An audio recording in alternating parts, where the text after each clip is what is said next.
So I'm at a park, and this guy comes out to the park. We're all being challenged by this coronavirus. There's a dog at the park,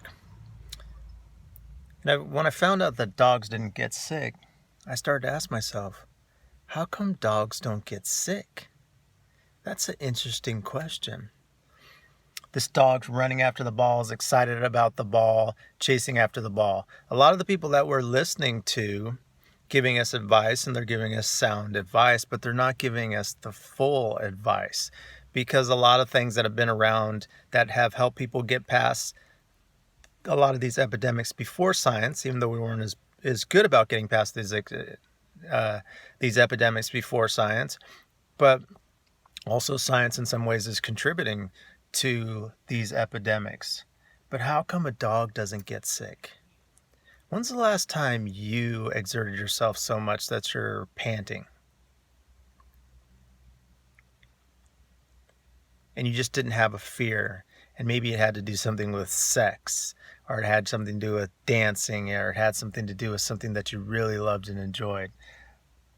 A lot of our leaders would be too sophisticated to run after a ball repeatedly and repeatedly, but are they willing to do a lot of things that they loved? So as this dog chases this ball and it goes to exertion, and there's no way during the coronavirus, during a hurricane, during anything for a long period of time, this dog, children, college students would want to stay in the, teenagers would want to stay in the house. Maybe that's why they're not getting sick. Maybe that, still respecting social distancing, still respecting washing your hands, still respecting all of that, but there may be a wisdom to what they're doing. The attitude with, it may take me, but I'm not going to let it take me mentally. It may take me physically, but I'm not going to let it take me mentally. Maybe the wisdom of a dog is what a lot of us are missing. Here, where I live, they're closing off the national parks. They're closing off the beach. They're closing off a lot of these places where a lot of people find peace. And when you're in peace, there's a less chance of you being overstressed and your nervous system being weak. A lot of people that are on the go, that are out there all the time, being stuck in a house can contribute to them being sick.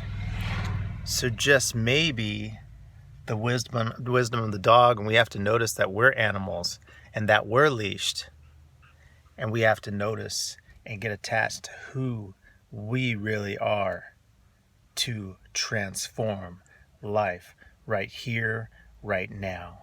I am transforming life right here, right now. You're listening to this as you're saying this. In the past, you saw the world a certain way, but the world is changing. We are becoming more compassionate. We are becoming more better because we have the common enemy of the virus. I made this joke for a long period of time, but why do grandparents get along with grandchildren? Grandparents get along with grandchildren because they have a common enemy, the parent in between. And that's true for a lot of different things, but it's not an absolute truth. But that common enemy that the world has, that we're all thinking of, oh, we don't like this country, don't like this country, don't like these people, even though they live in your same country, but we don't like these people. But now we're coming together in different ways, and we're there's still a lot of fear there. There's still a lot of fear of where this may go if it goes for so long. There is that fear, but also people are coming together and helping people and transforming the past, the world that was in the past. Right here, right now, we're transforming the world that was in the past, creating a compelling future for all of us. Peace.